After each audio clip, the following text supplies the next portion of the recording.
He's quite frantic at the moment.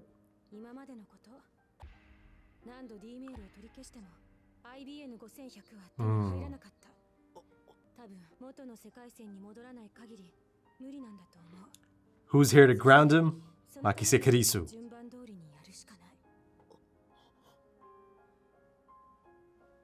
Yeah, that's the lead. Maybe.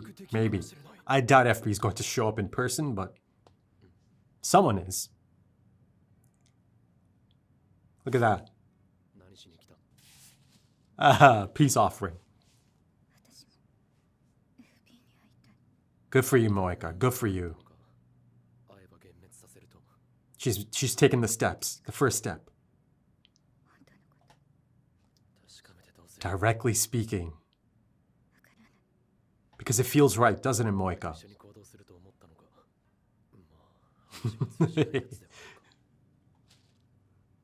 That's good enough, right? Him accepting the bun. That should lift the spirits. He loves that joke.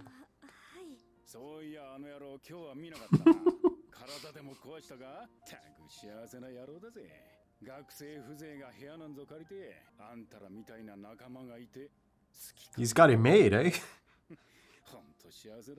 Yeah, he's got quite the support system.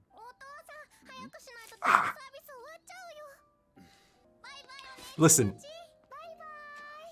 he's actually quite fond of Okarin.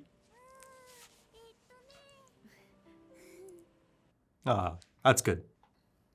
Hey. Haha, look at the barrier. Ooh. Moeka? Wow. Handing over the phone. By choice. M4. M for Moeka? That's true. Or M4 as in the rifle.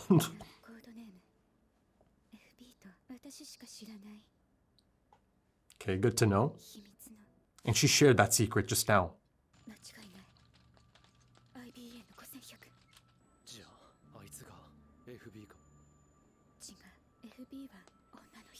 She keeps going on and on and on about that aspect of it, right? Ah, look at that, the trade-off. Oh, the score. Ooh. Oh yeah, I've seen that before. So is Okarin, yeah. The fleur-de-lis, if you will. Akihabara. Home turf.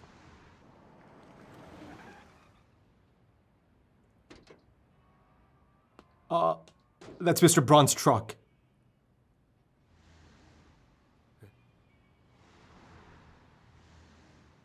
Hold on. Like a middleman?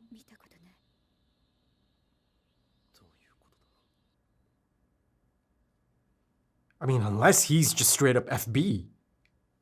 You know? That's actually quite possible. God damn. You know, that actually could explain a lot of things. Him being the landlord. Being right under Okabe's nose and the direct connection to CERN. Oh my god, he really could be. I'm kind of hoping he's not. I'm hoping he's just a middleman. Maybe he's just getting paid. Okay.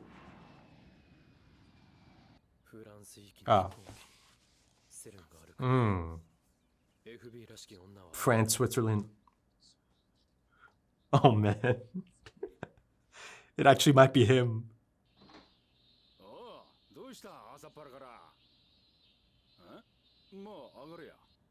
That's a great shot too.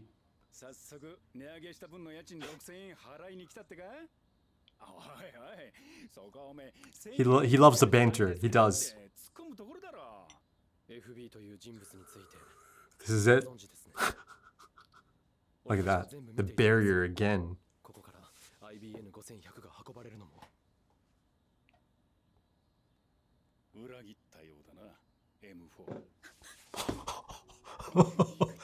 It's him.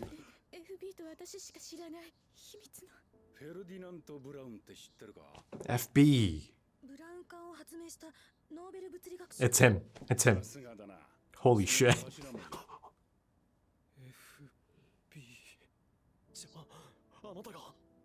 Wow.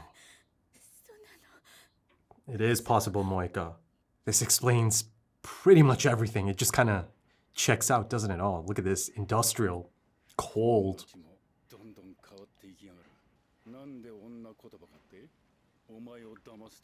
Of course, right? And listen, he has a girl dad after all. Oh man. Unfortunately.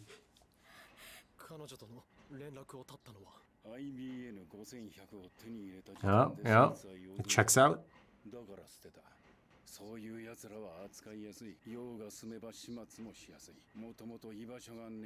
My god, I really do like him too, man. Inu.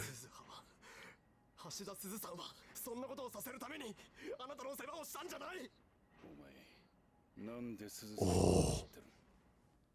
Get it out, get it out. Okay.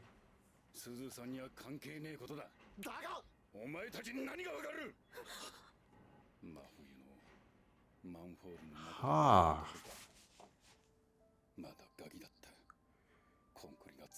Oh. Look at this. Everyone's got their own struggle, huh? The rats. Jeez.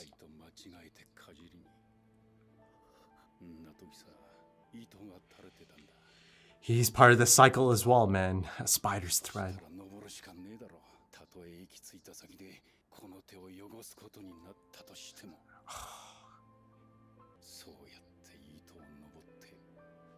And then he did the same to others. Ugh.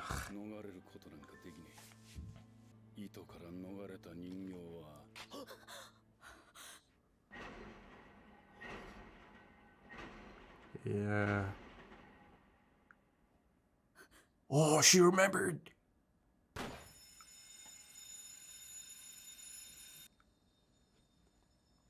Loose ends. Possibly a mercy killing.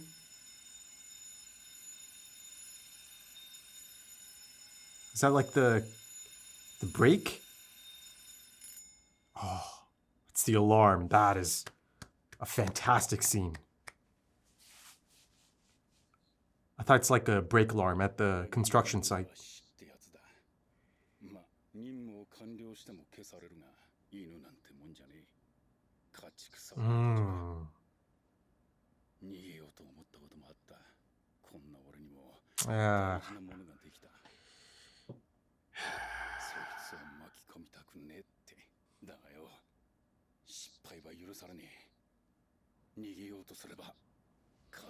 So they know he had something precious as well. Of course they did. They know everything.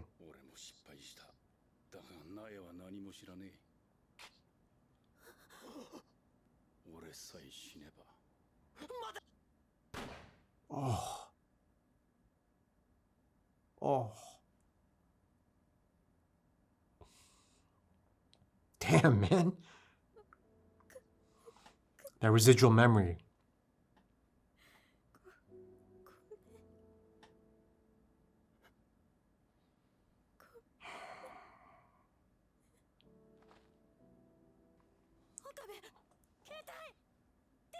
I'm just thinking about Nai.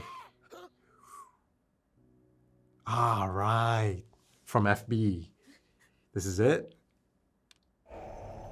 This is it. Look at this. The presentation this time. It's all lit up. It's not all doom and gloom. But how long before the actual FB? gets in touch. Oh.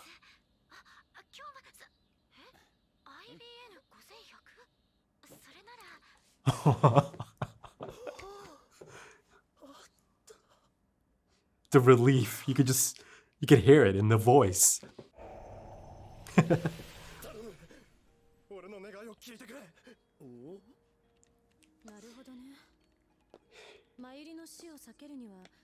Oh, in the open now.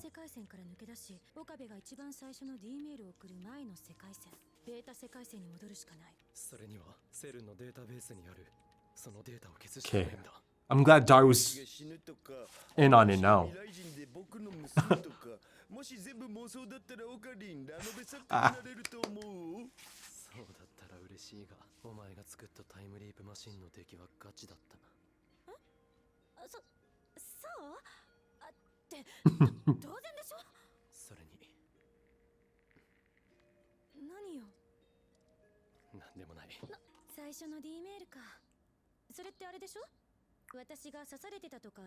That's the one.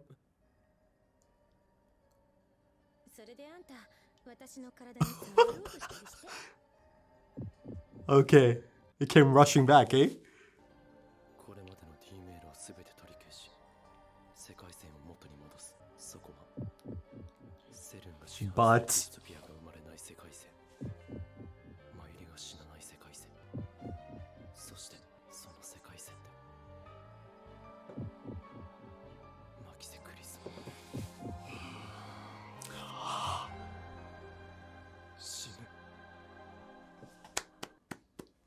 I'm not clapping to Makise Kurisu dying, but I just love the song selection, the score, right, brought back from the ending of episode 1. Yeah, as expected, hit him like a truck, right? For us as audience members, it's not that big of a shock, right? Okay, maybe I shouldn't speak for everyone, but people that are really quite dialed in and really into it, and keeping track of everything, it's more of an expectation that sooner or later he's going to have to face that. And it's now. It just hit him, right? Just as he got the IBN 5100. Now, I love how, for a moment he's just like, please, please, please, Daru, I beg you, just let's get this going now. But now it's all about, okay, actually hold on, hold on. That's a good ending. That's a good ending, man. All right, folks, that's 20 episodes into Steins Gate, right? 20 episodes in the books. And it's good stuff, man. It's damn good stuff. It's exceptional stuff. But, by the conclusion of this episode, our loop is closing in on completion almost, right? It just took a huge step towards completing that loop, right? Doing a full lap and finally getting back to addressing the events of episode 1. Once again, it is one of the better episodes of the series, I'd say, because it's an important one. It addresses a lot of important things, right? Of course, it's full of some jaw-dropping revelations and, climax, of course. I'd say a lot of important character writing moments and character arc moments. I'm thinking of people like Kiryu Moika here. And then, of course, Mr. Braun, FB, or, let's use his actual name that I got back in episode 1, Mr. Tenoji, right? I believe he said, you can call me Mr. Tenoji, as he's sipping on his tea, right? The first time I get to see him, just enjoying that cup of tea, right? And the crazy thing is, and I've brought this up before, right? This idea of, even then, back in episode 1, Mr. Braun, I suppose I'll just keep calling him that, right? I'm not going to call him FB. There, he said something like, hostage indeed, right? And this is after Mayuri said, oh no, I'm Okurin's hostage. And that is after Mr. Braun said, you should ditch this loser, right? But that line of dialogue, I think I brought it up a few episodes ago. Him saying that, hostage indeed, much more recently, that line begins to feel much more interesting. So let's explore that a little bit later on as I do kind of focus on Mr. Tenoji. FB himself. I mean, listen, the events of episode 1 are iconic at this point, right? And they're just tied to everything that happens episode by episode. You can always go back to episode 1, right? It's that constant, because everything is leading back up to episode 1. And that's the reason, I mentioned the loop, right? About to arrive at its conclusion, taking a huge step towards that. As a lot of things have happened because of D-Mills, and then a lot of those things have been undone, right? And that's the reason I said it's it's essentially taking that lap, and now finally it is addressing the events of episode 1, right? For us, the audience, they've always lingered, right? Episode 1 is just, I I don't know how anyone can really forget, because episode 1 is so important, right? It's integral. It always has been, right? Everything that happens is always tied back to episode 1. It's always leading back to episode 1, right? And now it's kind of, it's there, right? As our principal cast and, Ocarine specifically has to face it, right? There's no more, trying to forget it. There's no more just, I don't know, ignoring it, right? Because it's just not something he wants to think about. I think a bit of that might be at play, or has been at play for some time now. But being faced with it, right, through Makise Kirisu, just outright asking it in the open, yeah, it's had quite the impact, quite the effect on Ocarine, right? It hits him, like I said, like a truck. And, it's understandable. For Okabe to react in that manner, it is understandable. Okabe Rintaro has just been through it, right? He's been through the ringer, and that's putting it lightly, right? He's lived lives at this point, countless lives and moments over and over again, right? Not complete lives, of course, but I think you get my point. He's been through it. So for him to lose track of something like that, and again, a bit of it perhaps him actually just repressing all of that as to not address it. And of course, beyond that, he's just got things on his mind that need addressing, right? Immediate addressing at that. But ultimately, as expected, all roads lead to this. And now is the time, right? There's no more running away from it. He's got to face it.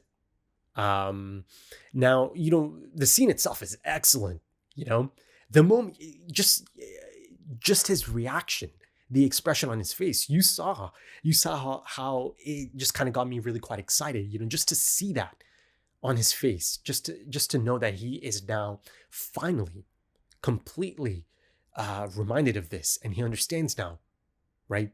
The conundrum, the impossible conundrum, the excruciating internal struggle that it caused and is about to cause, most likely in the next couple of episodes, right? Though there's only 4 left, so it's not going to drag on into the next couple of episodes, right? It is something he's going to have to tackle, right? I'm sure at first, in true Okabe fashion, he'll internalize it, right? He'll shut down. He'll try to rationalize, or he'll try to, of course, he'll try to look at pros and cons. I mean, that's a little bit harsh. I'm not sure if Okabe is ever going to think about that aspect of it. Oh, who should I save? A life for a life and all of that. Listen, maybe at some point that kind of thought might occur to him, right? It might be inevitable. But as you know, I brought this up episodes ago. I do not think that he's ever going to just settle, right? One or the other. It's always, for Okabe Rintaro, it's always going to be, let's find a solution, right? And not just Okabe Rintaro. Once and inevitably, as he opens up, and he's going to have to open up, he's going to hide it, he's going to keep it to himself, he's going to try his best to not let Makise Kirisu know, right? But ultimately, he's going to have to let her know, he's going to have to talk to her and bring her in on it, right? Because it's to his benefit, even if it might not feel like it, right? Because from his perspective, he must be thinking, how the hell am I supposed to tell Makise Kirisu that, to save Mayuri, to save my best friend, and a person that Makise Kirisu also considers a friend now, a good friend, she has to die, right? They have to return to a world line where she dies. So you can understand how Okabe might keep that information to himself for a time at least, because ultimately he's going to have to come out with it.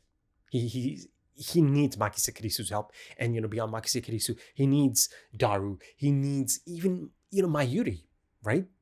I think Mayuri also deserves a similar respect. This whole time, he hasn't told Mayuri, and I understand. Of course, it's understandable. He doesn't want to tell her something like that. That no matter how many times I try, you always end up dying. But the thing is, I've explored that, right? Episodes ago at this point, this idea that he'll be surprised. He might be surprised by Mayuri's reaction and demeanor once he puts it out in the open, once he addresses it, or once he, maybe potentially breaks down and just lets her know, right? He might be surprised. I actually do think he'd be surprised by Mayuri's reaction to it all, right? So I think she also deserves to know at some point. And I think maybe at some point, it'll be similar to how he finally just comes out with it, right? A few episodes ago, he lets everyone know that Suzuha is a time traveler. She's John Teeter. And yeah, she's on a mission, right? Though, of course, him and Makise get that confirmation together. But by all of them, I mean the other two as well, of course, right? Daru and Mayuri. And I think once again, he is going to have to bring all of them in on it, right? And, this idea of door number 3, because again, I do not believe or feel that he'd just be content with making one choice, even if, one or the other, Mayuri or Makise are open to the idea, right? Quite accepting of the idea, the fate, especially given, that Makise Kirisu firmly believes that everything that's happened or is meant to happen happens for a reason, and she's okay with it, right? This is the conversation they had at the playground, one of the many, of course. But of course, as I've discussed before, it is going to be option number 3, right? Because I've seen it. I think I've already seen it at play. Again, this is something I've already discussed. I've seen it at play in the events of episode 1, right? The really strange things that are taking place in the halls of the radio building and the roof of the radio building, right? In the classrooms of the radio building and all of that, right? And even outside of the radio building, as you'll remember, I made note of Mayuri's strange, smirks and behavior in some of those moments. As Okurin is quite panicked, but Mayuri is calm. And, many times the camera lingers on her enough that you can kind of notice that side eye and a smile.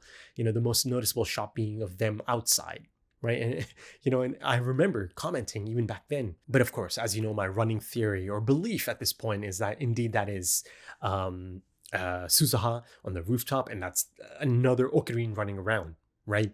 And then this idea that both of them came together in a time machine, but clearly not the same model, right?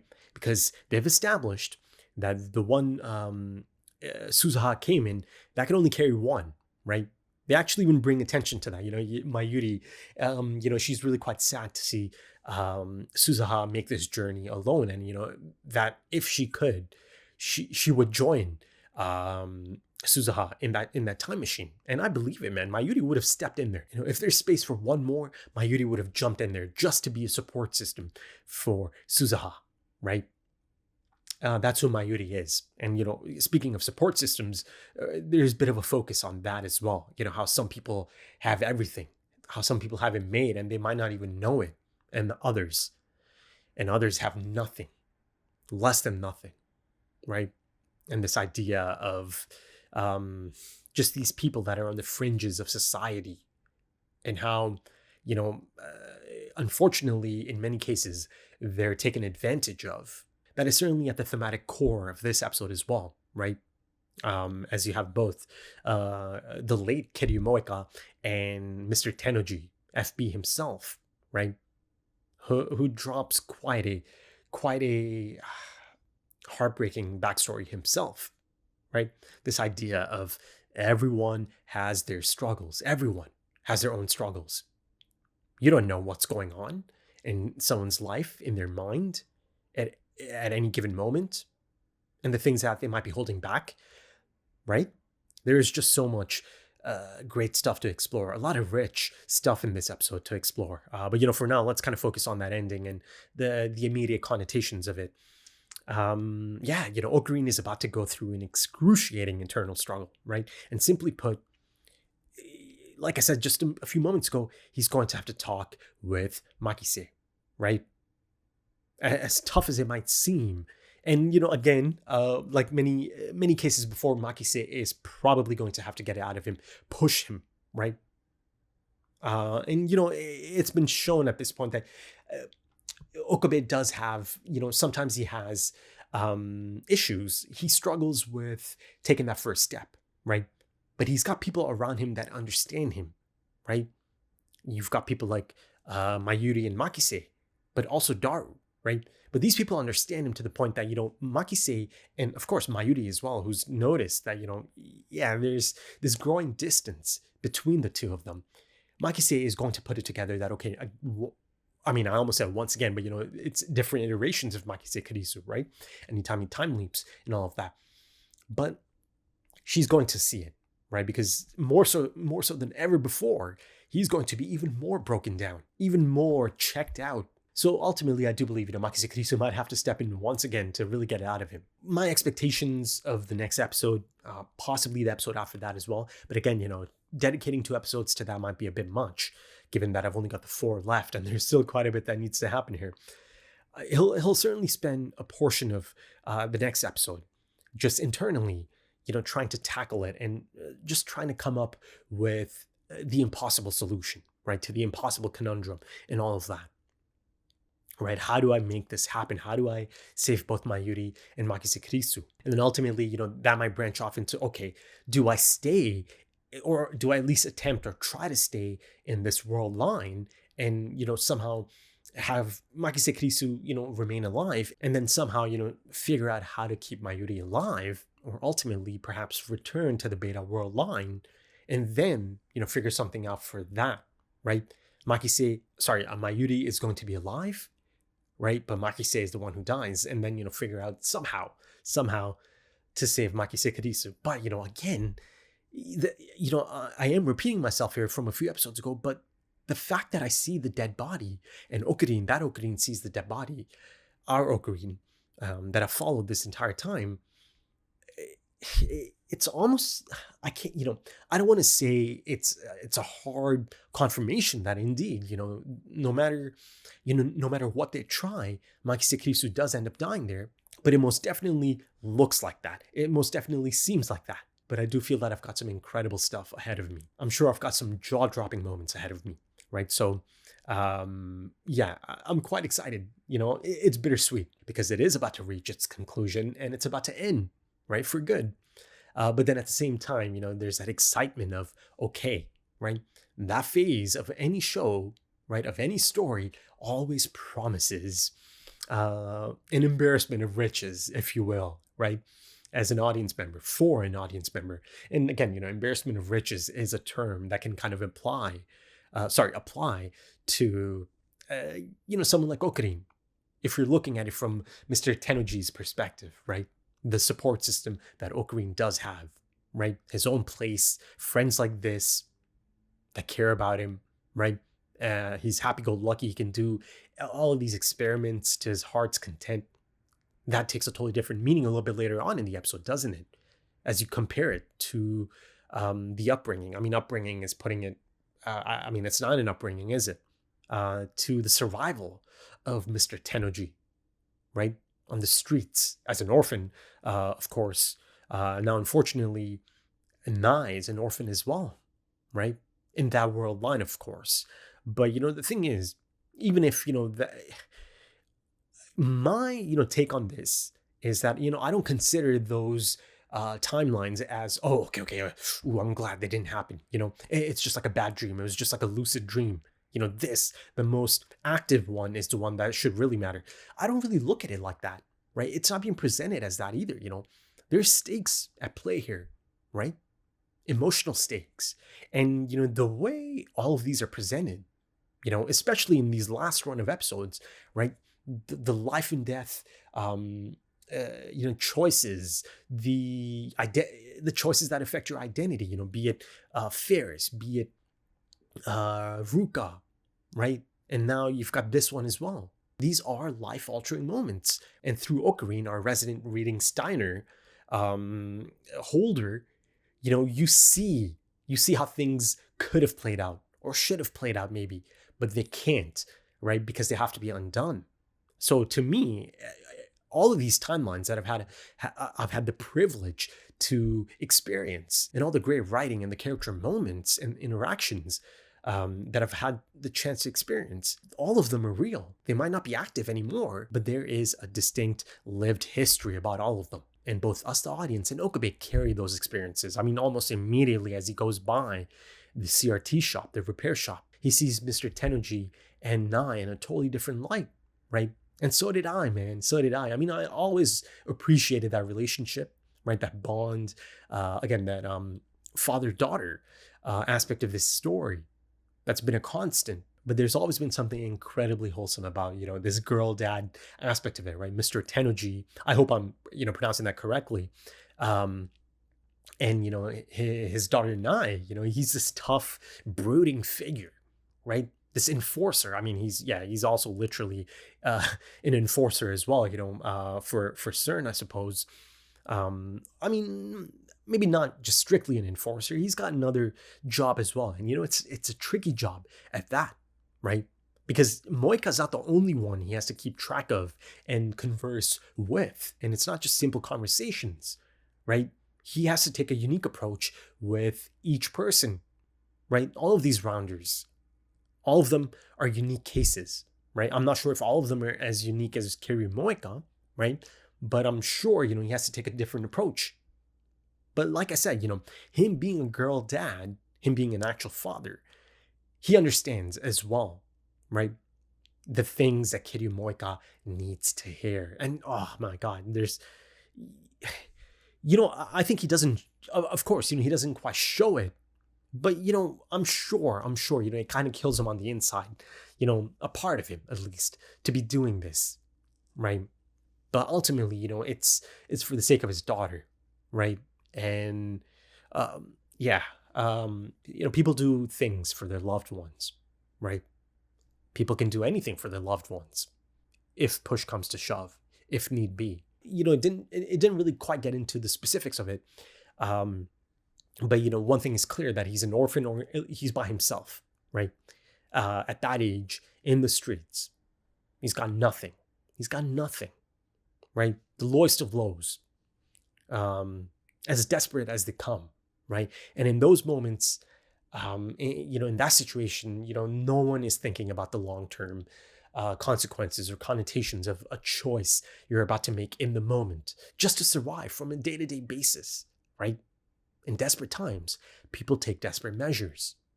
And Mr. Tenuji, as a youngster, he took the first sign of help, right? And that's CERN. That's how they operate. They dangle this false sense of hope in front of these people. The people on the fringes of society, right? And the invisible ones. People like Kiryu Moika as well. The ones that need hope the most, to then be offered that hope, right? And then have it be essentially the most insidious form of it, right? False hope, complete lie, manipulation. And listen, for, again, these types of people, it does carry a lot of sway. It just does. Like I stated a few moments ago, people latch onto this. They just do, especially if you've got no other options, right? And that's the reason I keep calling it low-hanging fruit, right? This idea of, being needed, to be given a chance, to have any semblance of support, right? It's enough for them to latch onto, right? And they know this. CERN knows this, and the CERN operatives know it, right? And of course, Mr. Tenuji, FB being one of them, and he's damn good at it. And that's because he used to be there.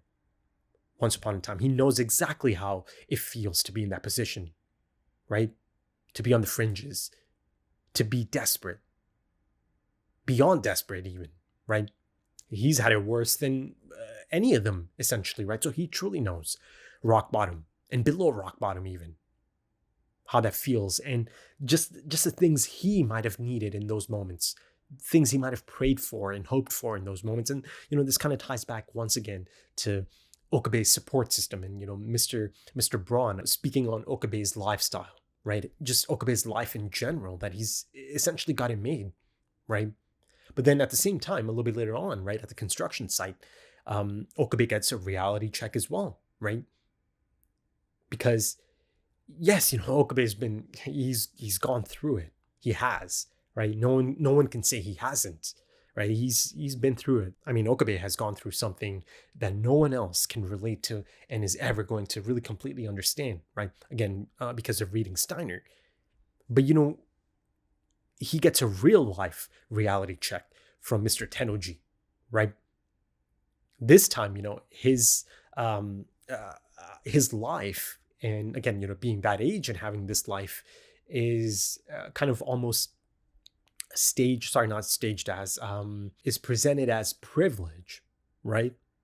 Again, it's all relative, but you see Mr. Tennoji gets a little bit heated because, again, the idea of someone like Okabe giving him a lecture, just, at that point he's thinking, what the hell do you even know, Mr. Happy-Go-Lucky, and that being Okabe, right?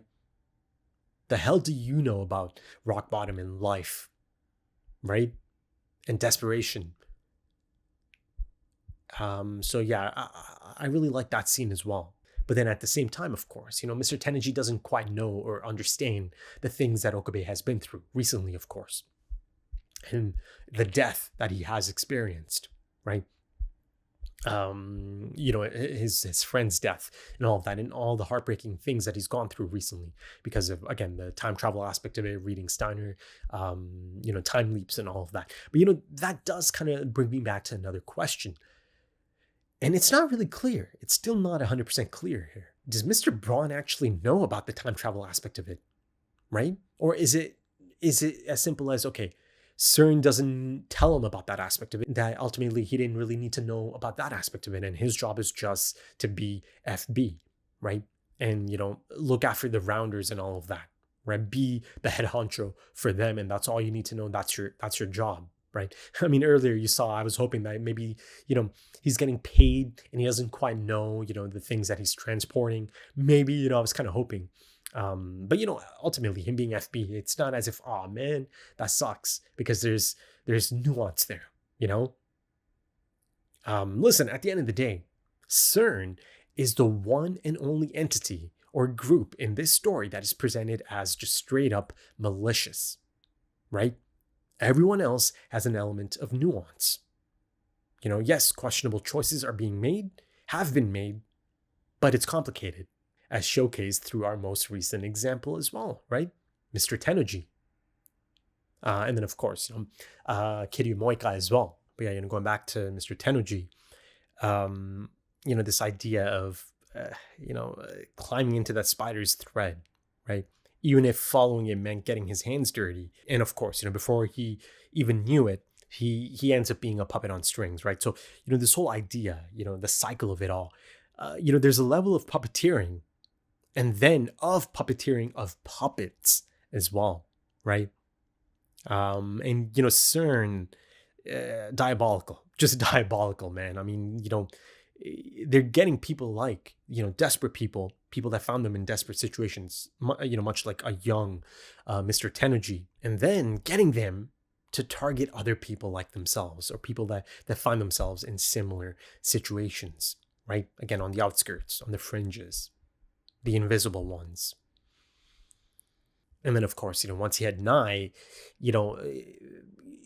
once you have a kid, the world just completely changes, and you see it on display through his mindset, right? After that, everything just became about him making sure nothing happens to his daughter.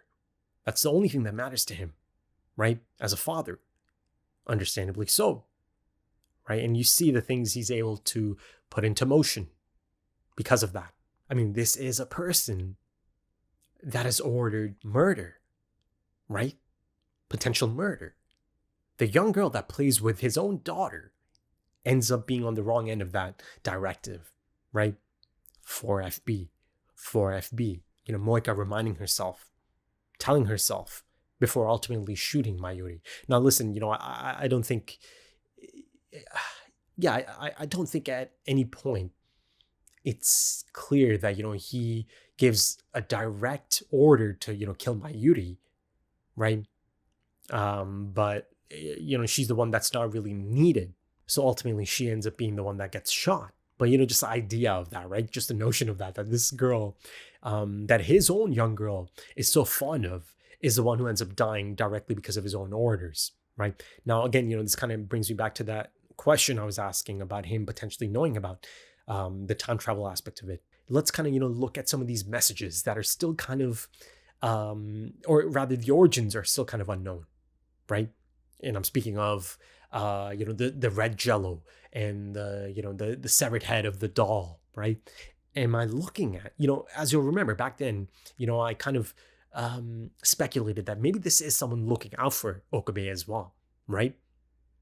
That, it coming directly from CERN just doesn't make all that much sense, right? So listen, now there's a contender, prime candidate rather, for the person who did send those emails or messages, right? It could be Mr. Tennoji. Maybe, through this, indirectly at least, he is trying to get Okabe to maybe, back off a bit, doing his part. He's like, all right, listen, man, Okabe, you're kind of, getting in too deep here, right? So it's a possibility. It's a possibility, right? But then again, there's still that possibility that Okabe himself might be messaging himself, right? These emails and all of that. Or not, it doesn't even have to be Okabe. It could be one of his friends, right? Sending these emails, trying to get him to back off, perhaps, or maybe not even back off, but give him a bit of a heads up, right? Kind of at least land it on his radar. But of course, Mr. Tennoji being confirmed as FB just kind of confirms so many things, or it just provides clarification for so many things. The one thing that was a bit of a head scratcher is the direct connection to CERN, and this is right before Suzuha has to book it out of there, right? But she does come back in the next episode, in the beginning of the next episode, after turning on the 42-incher down below. But see, the thing is, even if CERN doesn't tell Mr. Tennoji, Mr. Braun, the specifics of it, why exactly they need a direct connection to that lab and all of that, he must have known anyways, right? They made it really clear in the first half of this anime that, that the voices travel outside onto the street, right? Suzuha used to listen in all the time. She knew everything. So of course, someone like Mr. Tennoji, who is meant to essentially keep an eye on Okabe and the things that they do, I suppose, the Future Gadgets Lab, he must have heard it countless times, or he must have heard it, at some point, right? Talk of time travel and all of that. But this also kind of goes back to another question I have. He meets Suzuha, right, after he's already recruited by CERN, right, as a youngster. So he's already spent years being on the CERN payroll, if you will, right? And then he meets Suzuha, Suzu or Suza, Hashida Suzu, yep, who is brought up, right? And once again, Mr. Tennoji actually gets quite defensive again on her behalf, right? That Okabe is bringing her up again here in the context of this conversation. So I think ultimately, Mr. Tennoji probably knows about the existence of time travel. Again, he is employed by CERN and all of that, and all that direct connection stuff. But I don't think he knows the ins and outs of it. Perhaps he doesn't want to know the ins and outs of it. Perhaps he keeps himself at arm's distance from all the technicalities of it, and just doesn't want to dabble in any of that or want to know any of that, perhaps. But yeah, I think I brought this up some time ago now, this idea that his shop just barely has any customers, if any at all, right? He makes house calls every now and then, but I remember distinctly, discussing that, okay, how does this man actually even make any money, right? So now it appears to actually be a bit more likely that it's more so of a front. But the thing is, he is a fan of CRTs, of course, right? A big fan at that. An enjoyer of CRTs. he brought up Ferdinand Braun, right? And again, that being the origin of FB. And then, of course, I suppose, he knew the entire time all the commotion that's taking place upstairs, right? The whole, building shaking and all of that that's going on. He kind of had to put on a bit of a performance at times, right? Especially in their presence. If, it's going off upstairs and one of them or a couple of them happen to be around him. But, really quickly, maybe a bit off topic, but the confirmation of Mr. Braun or Mr. Tenergy being FB, and essentially, kind of continuing that pattern of a long-running character, unknown character at that, actually being someone that's been around since day one, essentially, right? I've brought this up on a few occasions now, that in a time travel narrative, more often than not, everyone that already is probably, playing a role, right? So, perhaps I should have suspected Mr. Braun a bit more, right? But ultimately the point is there hasn't been a new face or a completely new character for some time now. I thought maybe it's possible with this FB person, right? Especially them being framed, or at least that was Moika's understanding because she was deceived. Specifically for her, it was catered to her, right? That it sounded like a mother figure.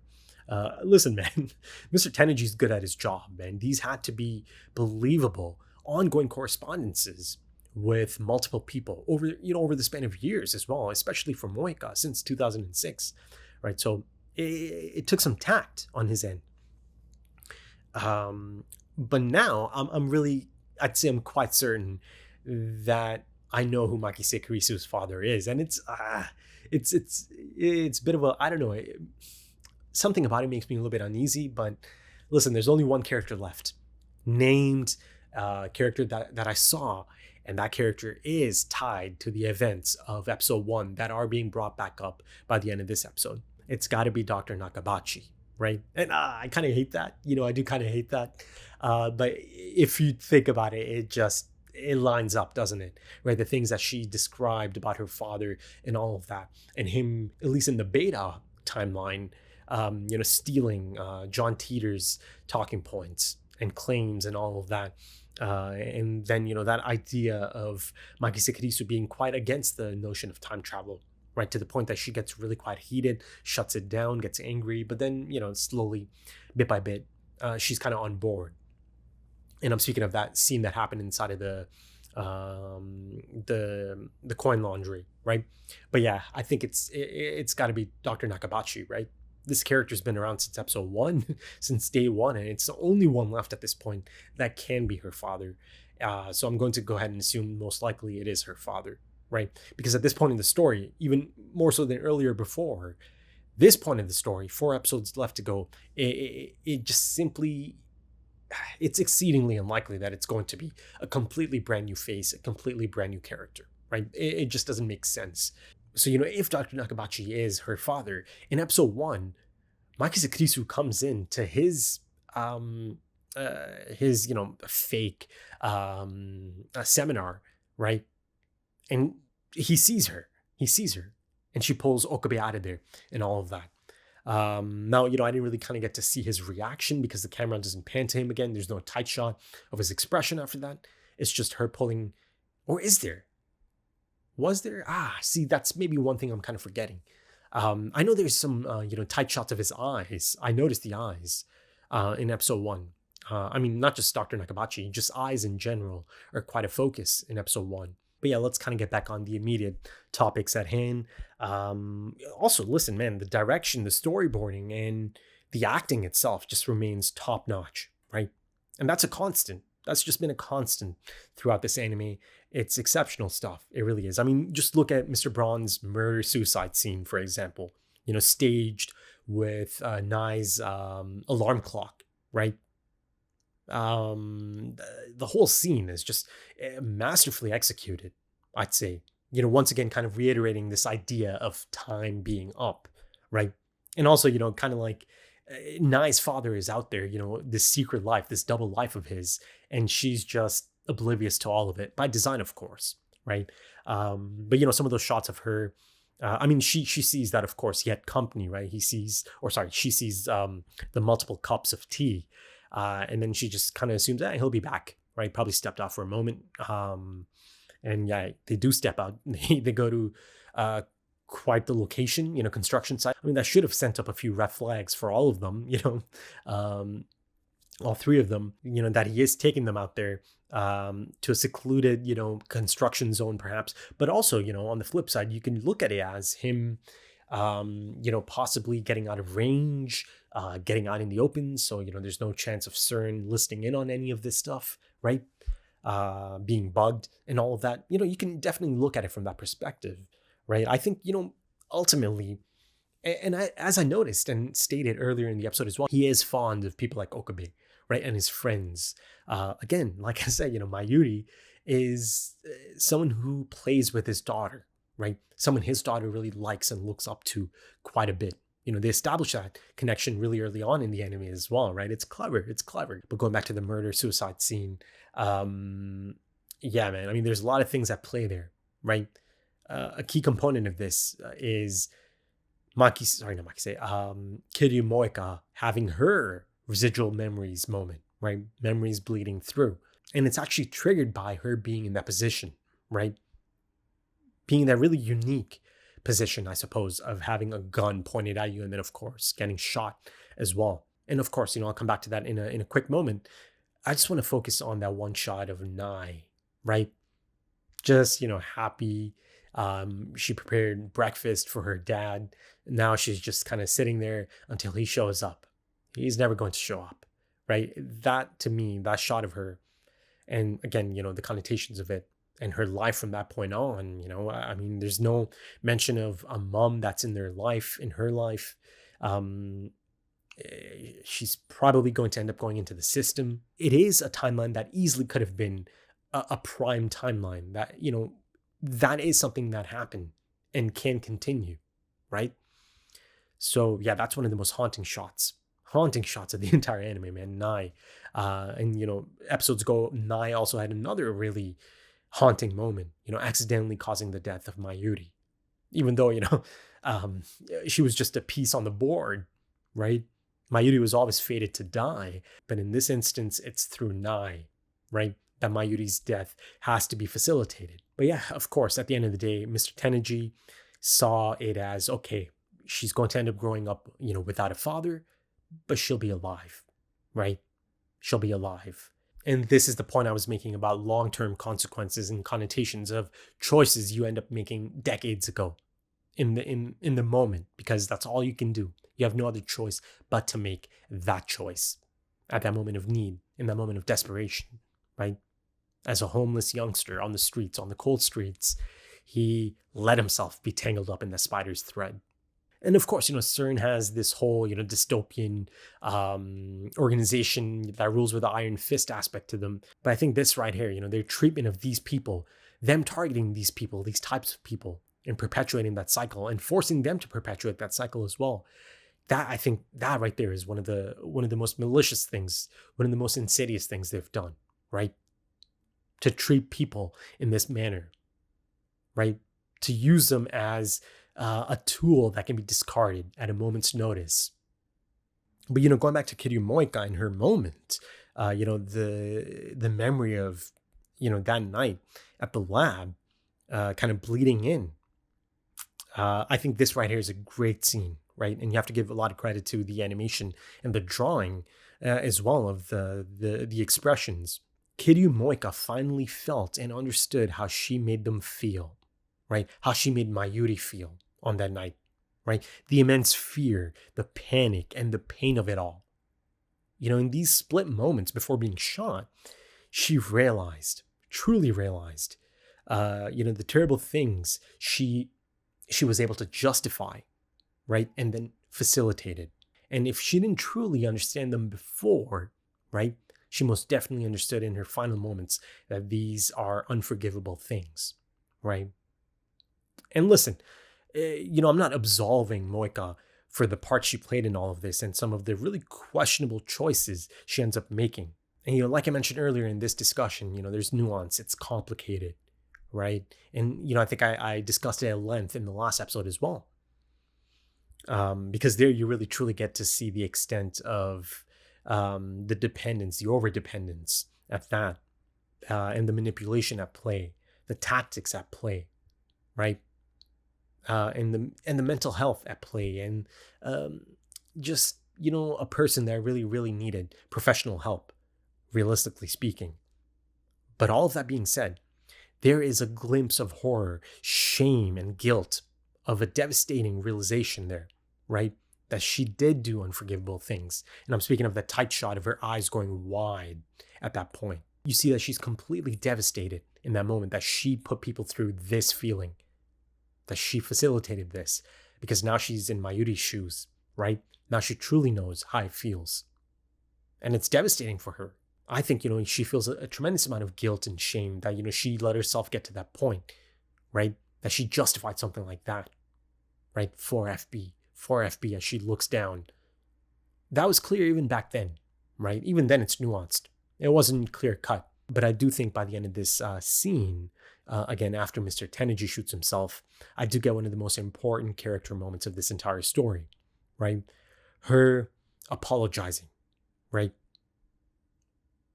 In her final moments, in her dying moments, that is the thing that was most important to her. And not just that, it's important that she lets Okabe know this, that Okabe knows she is sorry about the whole thing, truly sorry about this. That's the thing that was most important to her in her final moments, to get a chance to apologize to Okabe. And then, of course, indirectly to, or, through association, through anyone that she affected in his friend group as well. And then, of course, you've got Okabe Rintaro on the other end, the man with the heart of gold, the man with the big heart. He is so receptive to this, right? And again, just really quite recently, this showed us just how much hatred and disdain he kind of carried in his heart for Kiryu Moeka, right? As he clocks her and kicks her. And look at Okabe Rintaro now, right? Okabe Rintaro, like I said in the last episode's discussion, yes, he can be emotional as well, but he is highly intelligent, right? Much like Makise Kirisu. Though, of course, Makise Kirisu might be the most intelligent, but that's not the point here. Point being, Okabe does understand, and he understood even in the last episode, that this is a disturbed individual. She's been taken advantage of. She's been manipulated, tossed aside, used, all of that, And yeah, it was a harsh approach, but it was a reality check, and he understood that she needs this as well. And it took effect, because in the beginning of this episode, you see that she does take the first steps of detaching herself from that dependence, right? And making an effort, taking those steps to maybe, learn the truth, right? I thought it was a great scene, a wholesome scene even, her kind of bringing snacks, kind of like a peace offering, taking the initiative, and she's speaking to him directly in her soft-spoken voice, of course. And then she even hands over the phone, right? And, the camera lingers on that shot, specifically the exchange of the phone, because that's a big deal. That's a big deal, her handing over the phone. So, a lot of great moments of growth throughout the span of this episode for Kiryu Moeka, right? And she does get to learn. She wanted to learn the truth, and she does get to learn. It's bitter. I almost said bittersweet, but it's just kind of bitter. It's a bitter pill to swallow. To learn that, she has been deceived this entire time, but, to learn and get confirmation on it is certainly something. But yeah, going back to Okabe being quite receptive of Kiryu Moeka in her final moments. And, that's not him pointing on an act. That is Okabe Rintaro. It is. He's kind. He's there for her, to comfort her. He takes her hand. I love that shot. Again, a tight shot of the hands together, clasping. That's Okabe Rintaro, man. He knows how things have been for her, right? How difficult things might have been for her. So he's there for her in her final moments. He wants to be there to comfort her, right? Actively, that she does not die alone in these, really scary final moments. And of course, even if Okabe didn't understand it in the last episode, just how Kiryu Moeka got to this point, you see Mr. Tenoji just kind of spells it out anyways, right? That indeed she was manipulated and used and discarded once she was deemed unnecessary, right? But again, he understood all of that anyways. Okabe, that is. So yeah, he's there for her in her dying moments, in her final moments. He makes sure she doesn't die alone. And that brings me right back to the conclusion of the episode, back in the lab. Before all of that kind of happens, right in the final moments of the episode, there's that moment, right? Okabe just kind of sitting there on the couch. You look at Okabe in that moment, sitting on that couch, the expression on his face, right? His body language, his demeanor, and all of that. I don't know, it almost kind of felt like he's at peace in that moment, in that specific moment, at least. There's a really unique and surprising calm that washes over him. I mean, it is certainly the most calm and clear-minded he's been in a long time. Again, you can see it in how his expressions are animated and drawn, and you can most definitely hear it in the voice as well, right? This is a man who's been on a mind-bending, soul-crushing journey, right? A man that's lived moments in life that no one's ever going to be able to comprehend. Yet he did have that support, right? That constant throughout this whole ordeal, Makise Kurisu, right? You see there's this sense of melancholy just kind of sitting beside her. And, he wants to tell her that, you've been there for me this entire time, right? And this is after he mentions the time leap being a major success. But then he kind of just drops in. Makise Kurisu, of course, wants to know, right? Wants him to finish his thought. But yeah, I just love that his calm expressions just say it all in that moment, right? The appreciation and the respect he has for her. But again, all of that being said, just on cue, his world gets flipped upside down once again. And at this point, there's some clever bit of writing, right? Because the info is exposited once again, right? This is stuff I know as an audience member, but right before the big twist or the big shock moment, it's presented as that. Big shock, big twist, big revelation. But that's more so for Okarin, right? It's a big twist, big shock for him. Again, like I said, for us audience members, it's a little bit different, right? Again, depending on the audience members and how dialed in you are, for me, it doesn't kind of feel like a full-on twist or a shock, right?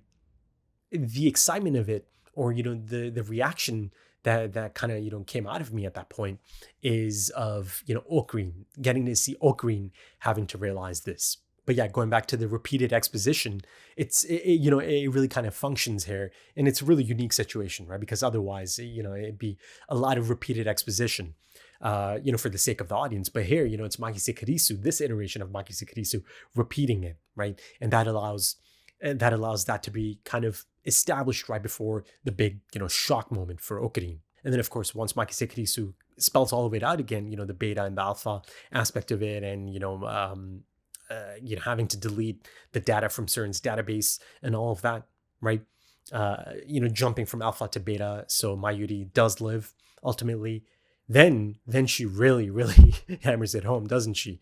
It's presented in quite a comedic manner, or, they're just kind of having a lighthearted joke, or the mood in the room at the moment is not one of tension, right? And I kind of touched up on it through Okarin's demeanor. But, she brings up the first email as they're about to sip on their Dr. Pepper. The first email, huh? The one where you said, I got stabbed or whatever. And again, she's just saying it in quite a lighthearted tone. And then it hits Okarin, right? It brings it back. Brings it right back, rushing back. And it just bamboozles him entirely. Now, you just kind of have to assume that Makise Kurisu is seeing the expression on his face, right? As if he saw a ghost. That takes me back as well, right? And that's by design, isn't it? Bringing that piece of music back. I thought it was really, really damn effective in transporting me back to, the time of episode 1, Really effective stuff here, man. Really effective directing choices.